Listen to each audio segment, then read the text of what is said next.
ஓம் சக்தி தாயே போற்றி. நீ நல்லது நினைத்தால் இந்த தாயின் ஆசீர்வாதத்தில் உனக்கு நல்லது மட்டுமே நடக்கும். என் தங்க குழந்தையே, இன்று இந்த அம்மாவினுடைய வாக்கினை கேட்கும் நேரம் உன் வாழ்க்கையில் நல்ல விஷயங்கள் அத்தனையும் உன்னை தேடி வரப்போகின்றது என்பதனை நீ மறந்துவிடாதே. என் தங்க குழந்தையே, உன் கர்ம வினைகள் அத்தனையும் இன்றோடு உன்னை விட்டு விலகிவிடும். என் செல்ல குழந்தையே, இன்று உன்னை அதிகமாக காயப்படுத்திய உன்னுடைய வாழ்க்கை துணையினுடைய உறவான ஒரு பெண்ணுக்கு ஒரு மிகப்பெரிய விஷயம் நடக்கப் போகின்றது. இவளை பற்றிய செய்தி நிச்சயமாக உன்னை தேடி வரும். என் குழந்தை, நீ கண்டு கொள்ளாதே. நான் சொல்கின்ற ஒவ்வொரு விஷயத்திற்கும் ஒரு காரணம் உண்டு என்பது என் பிள்ளைக்கு நன்றாக தெரியும் அல்லவா?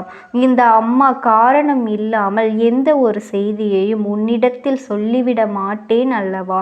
என் பிள்ளை, அதனை நீ புரிந்து கொண்டது உண்மை என்றால் நிச்சயமாக இன்று நான் சொல்லக்கூடிய இந்த விஷயமானது உன்னுடைய மனதிற்கு இதமான ஒரு செய்தியாக மாறிவிடும். உன்னை காயப்படுத்திய, உன்னுடைய வாழ்க்கையை அழிக்க நினைத்த, உனக்கு கொடுமைகளை செய்த இந்த பெண்ணினுடைய வாழ்க்கையை பற்றி நமக்கு எந்த கவலையும் தேவையில்லை. நாம் ஒரு பொழுதும் ஈவு இரக்கம் இவளுக்கு பட வேண்டிய அவசியமில்லை. என் குழந்தையே, நாம் மற்றவர்களின் வாழ்க்கையில் நல்லதை நினைக்காவிட்டாலும் மற்றவர்களுக்கு கெடுதல் செய்யாமல் இருக்க வேண்டும் என்ற எண்ணம் ஒவ்வொருவருக்குள்ளும் இருக்க வேண்டும். யார் வாழ்க்கையிலும் எந்த ஒரு கெடுதலையும் நாம் நினைக்காமல் நம்மை சூழ்ந்து வருகின்ற ஒவ்வொரு விஷயங்களையும் நாம் என்னவென்று நிச்சயமாக தெரிந்து கொள்ள வேண்டும். உன்னோடு நான் இருக்கின்ற இந்த நேரங்கள் இனி உனக்கான ஒவ்வொரு விஷயங்களையும் ஒரு சேர உன் கைகளில் கொண்டு வந்து தரும் பொழுது, என் பிள்ளையே, இதையெல்லாம் நீ என்னவென்று நிச்சயமாக உணர்ந்து கொள்ளத்தான் வேண்டும். இந்த அம்மா ஒரு பெண்ணை பற்றி சொல்கின்றேன் என்றால் நிச்சயமாக அதனை ஒரு முறைக்கு 1000 முறை நான் சிந்தித்திருப்பேன் என்பதனை நீ மறந்து விடாதே. எந்த விஷயமானாலும் இந்த விஷயங்கள் உன்னுடைய வாழ்க்கையிலிருந்து உனக்கான சந்தோஷத்தை நிச்சயமாக கொடுக்க வேண்டும் என்பதற்காகத்தான் இந்த அம்மா உன்னை தேடி வந்திருக்கின்றேன்.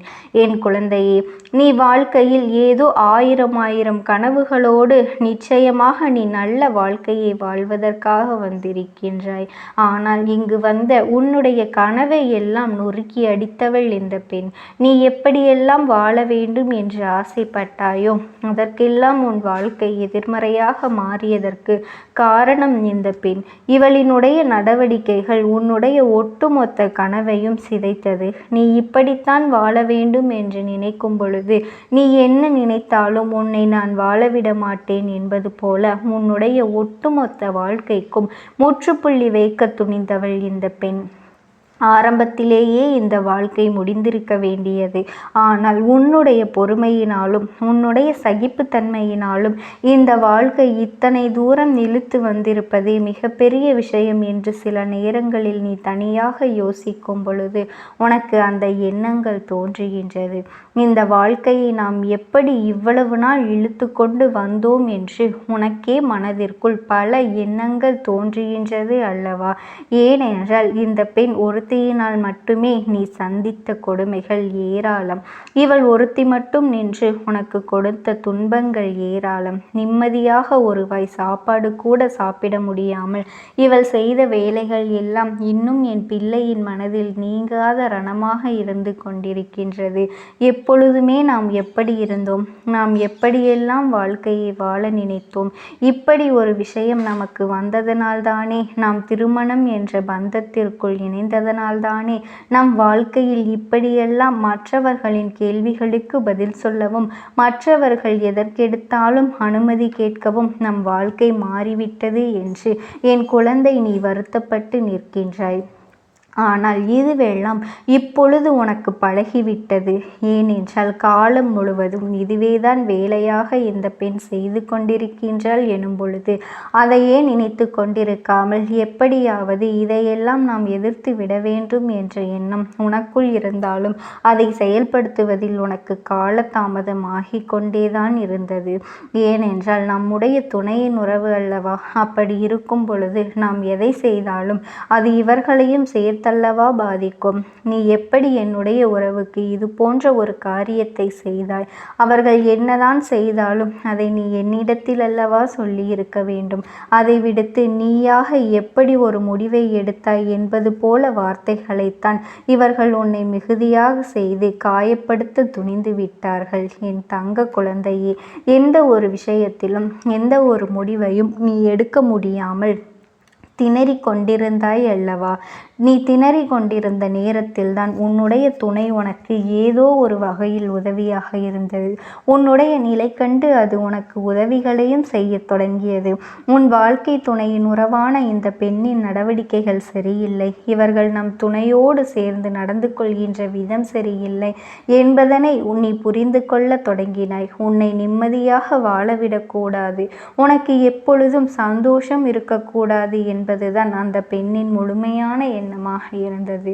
தன்னை சார்ந்தவர்கள், தனக்கு வேண்டியவர்கள் நன்றாக இருக்க வேண்டும், தன் பிள்ளைகள் சந்தோஷமாக இருக்க வேண்டும் நினைக்கின்ற இந்த பெண் தன் வீட்டிற்கு வந்தவர்கள், அதாவது தன்னுடைய பெண் பிள்ளைக்கோ ஆண் பிள்ளைக்கோ யாருக்காக இருந்தாலும் சரி, அவர்களின் துணையானது நிம்மதியாக இருக்கக்கூடாது என்பதில் மட்டும் இவர்கள் தெளிவாக இருக்கின்றார்கள்.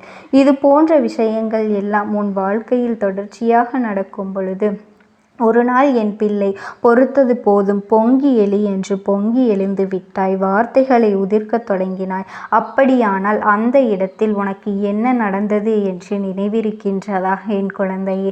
அந்த இடத்தில் உனக்கு நடந்த விஷயம், உன் மனதிற்கு நான் நல்லதொரு திருப்பத்தை கொடுத்தேன், உனக்குள் உற்சாகத்தை கொடுத்தேன், நீ நல்லதை செய்ய வேண்டும் என்கின்ற எண்ணத்தை கொடுத்தேன். உனக்கு நடக்கின்ற ஒவ்வொரு விஷயங்களையும் நான் என்னவென்று உனக்கு சொல்லிக் கொடுத்தேன். நான் இருக்கும் வரை என் குழந்தை, நீ ஒவ்வொரு நாளும் உன்னுடைய வாழ்க்கையில் நடக்கின்ற ஒவ்வொரு விஷயங்களும் இந்த தாயானவளிடத்தில் நீ சொல்லி அழுதாய் அல்லவா என் தங்க குழந்தையே? நீ எதற்காகவும் கவலைப்பட்டு கொண்டிருக்காதே. இந்த தாயானவள் நான் என்றுமே உனக்கு துணையாகத்தான் இருந்திருப்பேன். உன் கஷ்டங்களை எல்லாம் ஏற்படுத்துகின்ற இவளை நீ பார்த்து கொண்டிருக்கின்றாயே என்று என் பிள்ளை நீ சொல்லி கொண்டிருந்தாய் அல்லவா? இப்படியெல்லாம் நீ சொல்கின்ற நேரம் உன்னுடைய வாழ்க்கையில் இருக்கின்ற பிரச்சனைகள், ஒட்டுமொத்த பிரச்சனைகளுக்கும் ஒரு முடிவினை கொண்டு வந்துவிட வேண்டும் என்றுதான் உன் அம்மா நான் இப்பொழுது இறங்கி இருக்கின்றேன். இதனை முடித்துவிட வேண்டும். இல்லை என்றால் இவளின் ஆட்டம் அதிகரிப்பதோடு மட்டுமல்லாமல் உன்னுடைய வாழ்க்கையில் மேலும் மேலும் இவளால் உனக்கு பல துன்பங்கள் வந்து கொண்டேதான் இருக்கும். பல இன்னல்களையும் பல சோதனைகளையும் உனக்கு கொடுத்து உன்னை அதிகமாக இவள் காயப்படுத்தி கொண்டே இருப்பாள். காலம் முடிக்கின்ற நேரத்தில் கூட இன்னொருவருக்கு கெடுதலை செய்துவிட்டு இந்த காலத்தை நான் முடிப்பேன் என்று நினைக்கின்றவர்கள் மத்தியிலும் நாம் என்ன செய்துவிட முடியும் என் குழந்தையே? உன்னை தேடி நான் வரும்பொழுது இந்த வாழ்க்கையில் உனக்கான ஒவ்வொரு உண்மைகளையும் நீ சரியாக புரிந்து கொள்ள வேண்டிய காலகட்டம் உனக்கு வந்துவிட்டது. உன்னை சுற்றி இருக்கின்ற ஒவ்வொரு விஷயங்களையும் என்னவென்று நீ ஒரு சேர புரிந்து கொள்ள வேண்டிய நேரமும் உனக்கு வந்துவிட்டது. என்ன நடந்தது, ஏது நடந்தது என்று என் பிள்ளை நீ பிதற்றலோடு இருந்த காலங்கள் எல்லாம் போதும். இனிமேல் நீ பிதற்ற வேண்டிய அவசியமே இல்லை, நீ குழம்ப வேண்டிய அவசியமும் இல்லை, நம் வாழ்க்கை போயிற்றே என்று எண்ண வேண்டிய அவசியமும் இல்லை. உன்னுடைய கனவுகள் எல்லாம் நினைவாக மாறும். எப்படி ஒரு வாழ்க்கையை நீ வாழ வேண்டும் என்று நினைத்தாயோ அப்படி ஒரு வாழ்க்கையை நீ நிச்சயமாக வாழத்தான் போகின்றாய். உன்னை சுற்றி வருகின்ற ஒவ்வொரு விஷயங்களும், உன்னை சூழ்ந்து வருகின்ற ஒவ்வொரு துன்பங்களும் நிச்சயமாக இந்த பெண்ணால் வந்ததுதான் என்பதனை நான் அறிவேன். அப்படியானால் இவளிடத்தில் ஒரு செய்தியை நான் உனக்கு கொண்டு வரப் போகின்றேன். இவளுக்கு ஒரு மோசமான விஷயம் நடக்கப் போகின்றது. என்ன தெரியுமா? அவள் செய்த பாவம், அவள் செய்த துரோகம், அவள் அடுத்தவர்களின் வாழ்க்கையை அழிக்க நினைத்த மிகப்பெரிய பாவத்திற்கான தண்டனை அவளுக்கு கிடைக்கப் போகின்றது.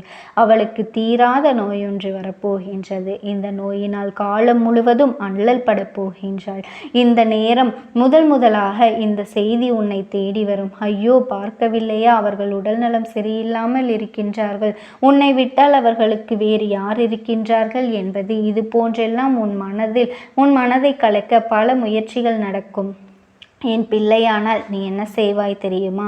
யாருக்கும் எந்த கெடுதலையும் நினைக்க தெரியாத என் குழந்தை, உன் வாழ்க்கையில் உனக்கு எத்தனை பேர் எத்தனை கெடுதலை செய்தாலுமே அதையெல்லாம் நீ கண்டு கொள்ளாமல், ஒரு பொழுதும் இதையெல்லாம் உன்னுடைய வாழ்க்கையில் நீ எடுத்து செல்லாமல், எந்த நிலையிலும் நாம் யாருக்கும் எந்த கெடுதலும் செய்துவிடக்கூடாது என்று நினைக்கின்ற என் பிள்ளை, அந்த நேரத்திலும் நீ உதவிகள் செய்யத்தான் முன்வருவாய். என் தங்க குழந்தையே, நீ எப்பொழுதும் மற்றவர்களுக்கு நல்லதை மட்டுமே செய்து கொண்டிரு. இந்த தாயானவளினுடைய அன்பும் ஆசீர்வாதங்களும் உனக்கு என்றென்றைக்குமே முழுமையாக கிடைத்து கொண்டேதான் இருக்கும். ஓம் சக்தி. ஓம் ஆதிபரா சக்தி. அந்த ஆத்மாவின் வாக்கினை கேட்பதற்கு இதுவே உனக்கு கிடைக்கின்ற கடைசி வாய்ப்பாகவும் இருக்கலாம். அதனால் என் பிள்ளையே, இந்த வாய்ப்பினை நீ சரியாக பயன்படுத்தி கொண்டு அந்த ஆத்மா உன்னோடு என்ன பேச நினைக்கின்றது, அவர்கள் எதை உன்னிடத்தில் சொல்ல நினைக்கின்றார்கள், வெளிப்படுத்த முயற்சி செய்கின்றார்கள், எதனால் உன்னை தேடி வந்திருக்கின்றார்கள் என்பதனை எல்லாம் நீ தெரிந்து கொள்ள வேண்டும். என் தங்க பிள்ளையே, அவர்கள் எப்படி இந்த தெய்வத்தின் அருகில் வந்தார்கள் என்று நீ யோசிக்கலாம். என் தங்கமே, உன்னுடைய இல்லத்தில் சமீபத்தில் இறந்து போன ஒருவரினுடைய ஆத்மாவானது சில நாட்களாகவே உன் இல்லத்தை சுற்றி சுற்றி வருகின்றது. இந்த அம்மா அதனை கண்டுவிட்ட பிறகு, எதற்கு இங்கே சுற்றி கொண்டிருக்கின்றாய்? நீ இருக்க வேண்டிய இடத்தில்தானே இருக்க வேண்டும். என் பிள்ளையின் வீட்டில் உனக்கு என்ன வேலை என்று கேட்ட பொழுதுதான் அந்த ஆத்மா என்னிடத்தில் சொன்ன விஷயம், எனக்கும் என்னிடத்தில் இருக்க வேண்டும் என்றுதான் ஆசையாக இருக்கின்றது. ஆனால் சில விஷயங்கள் என்னை அங்கே செல்ல விடாமல் தடுத்து கொண்டு இருக்கின்றது.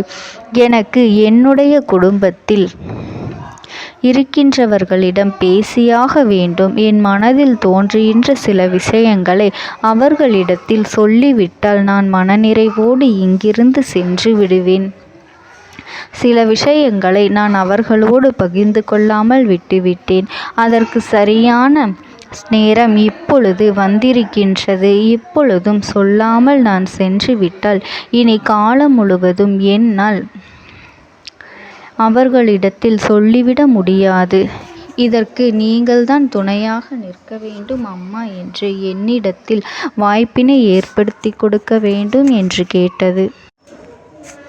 என் தங்க குழந்தையே, இப்படி இருக்கும் பொழுது அவர்களிடத்தில் சொல்லிவிட முடியாது. அந்த வாய்ப்பினை ஏற்படுத்தி கொடுத்து என் வீட்டில் உள்ளவர்களிடம் பேச வைக்க வேண்டும் என்று என்னிடத்தில் கோரிக்கை வைத்தது. என் தங்கமே, இப்படி மனதிலே எந்த கெட்ட எண்ணங்களும் இல்லாமல் உன் குடும்பத்திற்காக பேச வேண்டும் என்று கேட்ட ஆத்மாவிற்கு நான் அந்த வாய்ப்பு வழங்குவது தானே முறையாக இருக்கும். அதனால் இந்த அம்மா அந்த ஆத்மாவிற்கு அந்த வாய்ப்பினை கொடுக்க முடிவுகள் செய்து இப்பொழுது உன்னோடு பேசுவதற்காக வரவழைத்திருக்கின்றேன். என் பிள்ளையே, அந்த ஆத்மாவானது உன்னிடத்திலே என்ன பேசுகின்றார்கள் என்பதனை நான் என் மூலமாக உன்னிடத்தில் பேசி சொல்கின்றேன்.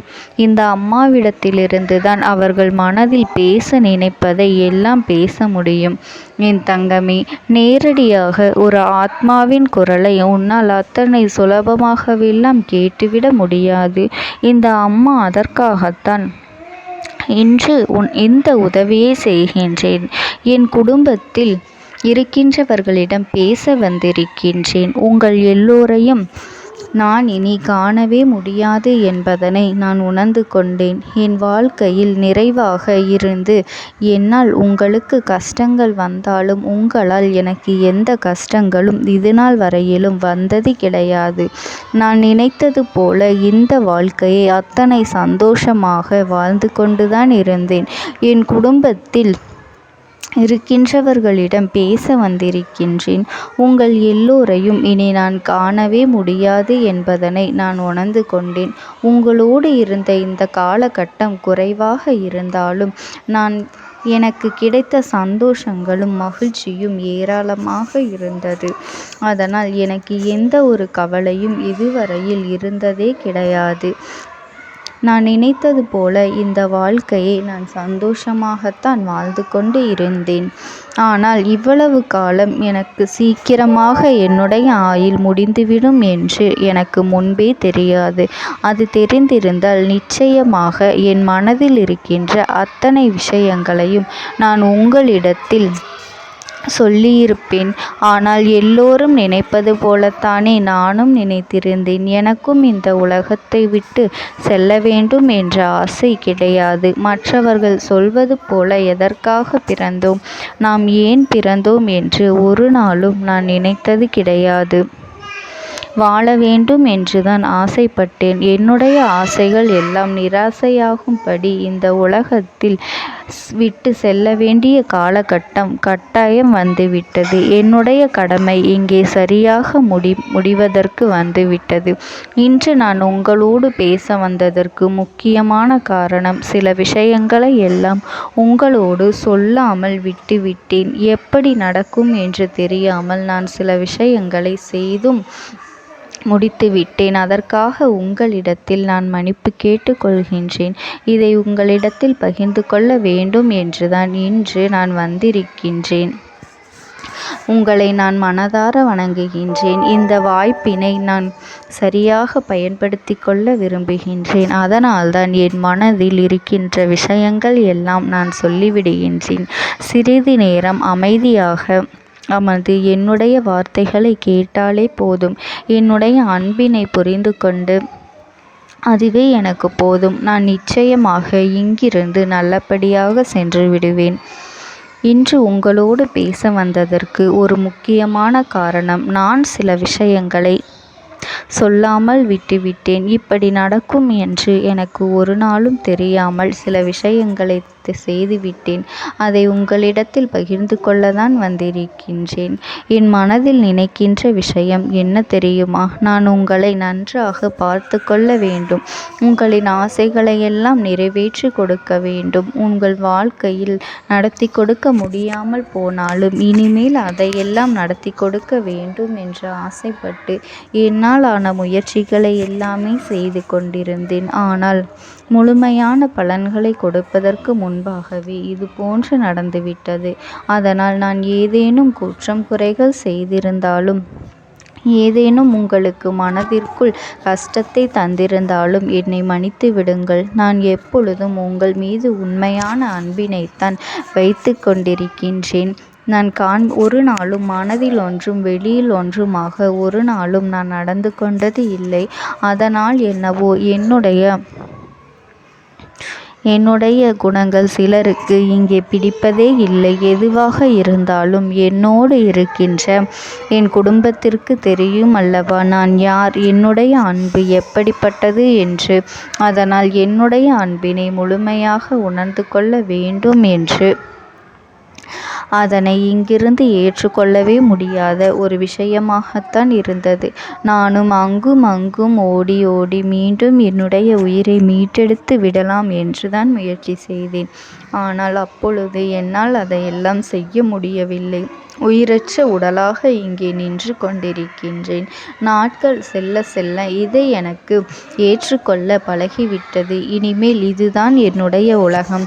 மீண்டும் அங்கே செல்ல முடியாது என்பதனை நான் புரிந்து கொண்டேன். செல்ல முடியாவிட்டாலும் ஆத்மா என்று ஆன பிறகு என்னுடைய உலகத்தில் இருந்தால்தான் எனக்கு சந்தோஷம். மீண்டும் மனித வாழ்க்கைக்குள் என்னால் நுழைந்துவிட முடியாது. எனக்காக இத்தனை காலமும் அன்போடு பழகி எனக்கு எல்லாம் செய்த உங்களுக்கு நான் சொல்கின்ற விஷயம் ஒன்றுதான். நடந்தது எல்லாம் நடந்துவிட்டது. நடந்த விதையை யாராலும் இனி மாற்ற முடியாது. இனி நான் உங்களோடு இருக்க வேண்டும் என்று நினைத்தால் கூட அது நடக்காது. அதனால் இந்த வாழ்க்கையில் நீங்கள் நல்லபடியாக வாழ்ந்து சந்தோஷமாக இருக்க வேண்டும் என்றுதான் அந்த ஆத்மா மனது வேதனைப்பட்டு உன்னோடு பேசுகின்றது. என் தங்க குழந்தையே, யார் உன்னை விட்டு சென்றாலும் இந்த தாயானவளினுடைய அன்பும் ஆசீர்வாதங்களும் உனக்கு என்றென்றைக்குமே முழுமையாக கிடைத்து கொண்டே இருக்கும். அதனால் நீ எதை நினைத்தும் கவலைப்படாதே. உனக்காக எப்பொழுதும் நான் இருந்து கொண்டே இருப்பேன். ஓம் சக்தி. ஓம் ஆதிபரா சக்தி. நீ விடுதலை கொடுக்க மாட்டாயா என்று என் பிள்ளை, நீ என்னை பார்த்து கேட்கின்ற விஷயத்திற்குத்தான் நான் முடிவினை கட்டப் போகின்றேன். இன்னமும் சுருக்கமாக உனக்கு சொல்ல வேண்டும் என்றால், உன்னுடைய பிடிவாதம் இந்த அம்மாவினிடத்தில் ஜெயித்து விட்டது என்பதுதான் உண்மை. என் குழந்தைக்கு எந்த ஒரு விஷயம் வேண்டும் என்று அடம்பிடித்து இத்தனை காலமும் நீ நின்று கொண்டிருந்தாயோ, அந்த ஒரு விஷயத்திலிருந்து உன் அம்மா நான் உனக்கு விடுதலையை கொடுக்க வேண்டும் என்று என் முன்னால் கதறி அழுதாயோ, அந்த விஷயத்தை இன்று உனக்கு நான் முடித்து வைக்கின்றேன். என் பிள்ளையே, சுற்றி இருக்கின்ற உறவுகளையெல்லாம் நம்புவதை விட்டுவிட்டு சற்று விலகி நிற்பதுதான் எல்லோருக்குமே நல்லது. ஏனென்றால் யாருடைய குணம் எப்பொழுது எப்படி மாறும் என்று யாராலும் கணித்துவிட முடியாது. ஒருவரிடத்தில் நல்லபடியாக பேசிக்கொண்டு வந்திருப்பாயானால் அவர்கள் மனதிற்குள் என்ன இருக்கின்றது என்று உன்னால் ஒரு பொழுதும் தெரிந்து கொள்ள முடியாது. அவர்களுக்குள் 1000 விஷயங்கள் ஓடும். உனக்கு செய்து தருவேன் என்று வாக்குறுதியை கொடுப்பார்கள். ஆனால் அதன் பிறகு பார்த்தாயானால் ஒரு நிமிடம் கூட யோசிக்காமல் சற்றென்று இவர்களுக்கு முடியாது என்று சொல்லிவிடுவார்கள். மனதிற்குள் அவர்கள் நினைப்பது, நீ சொல்வதை சொல்லிவிட்டு போ, நான் எதற்காக உனக்கு உதவி செய்ய வேண்டும் என்று எண்ணிக்கொண்டிருப்பார்கள். இது போன்ற போலிகள் அதிகமாக நிறைந்து இருக்கின்ற இந்த உலகத்தில் ஒரு விஷயத்திற்காக என் பிள்ளை நீ ஆசைப்படுகின்றாய் என்றால் அதை மிகவும் நான் கவனத்தோடு புரிந்து கொண்டு உன் வாழ்க்கைக்கு அது சரியா தவறா என்று, தேவைதானா தேவையில்லையா என்று, ஒரு வேலை கிடைத்தால் உன் வாழ்க்கை தெளிவாக இருக்குமா என்றால் நான் புரிந்து கொண்டுதான் உன் அம்மா நான் உன்னிடத்திலே சொல்ல முடியும் என்பதனை புரிந்து கொள். உனக்கு எத்தனை கால தாமதங்கள் ஆகியது என்பதனை அதனை புரிந்து கொள்ள அதை உன்னிடத்தில் ஒப்படைக்க வந்ததற்கு காரணம், பல அதிசக்தி வாய்ந்த பூஜைகளாலும் தெய்வங்களை நீ தொடர்ந்து வணங்கி கொண்டிருப்பதாலும் மட்டும்தான் உன் வேண்டுதல்கள் உச்சத்தை தொட்டுவிட்டது. தெய்வத்தின் மனதை நீ தொட்டுவிட்டாய். இனிமேல் உன்னிடத்திலிருந்து தெய்வத்தினால் தப்பிக்க முடியாது. நிச்சயமாக இனிமேல் இதனை நீ கொடுத்துதான் ஆக வேண்டும். எந்த எல்லைக்கும் செல்வதற்கு தயாராகிவிட்டாய். கடவுளுக்கு என்னென்ன செய்ய வேண்டுமோ அதையெல்லாம் என் பிள்ளை மனதார செய்து விட்டாய். உன்னுடைய அன்பிற்கு இந்த அம்மா நான் 5வது நாள் உன் வாழ்க்கையில் மிகப்பெரிய பிரச்சனையை தீர்த்து கொடுக்கின்றேன். அம்மாவினை நம்பினால் உனக்கு சத்தியம். என்னை நீ நம்பவில்லை என்றால் இந்த அம்மாவினால் நிச்சயமாக எந்த விஷயத்திலும் இதற்கு பொறுப்பாக முடியாது. உனக்கு நடப்பதை கூட நீ உணராமல் இருந்துவிட்டு நிச்சயமாக உன்னுடைய மனநிலையில் தான் மாற்றங்களை கொண்டு வர வேண்டும். இதனை புரிந்து கொள். ஒரு முறை அல்ல, பல முறை இதை நான் சொல்லியிருக்கின்றேன். வாழ்க்கையில் தெய்வத்தினுடைய சக்தி வந்துவிட்டது என்றால் உனக்கு பல நல்ல விஷயங்கள்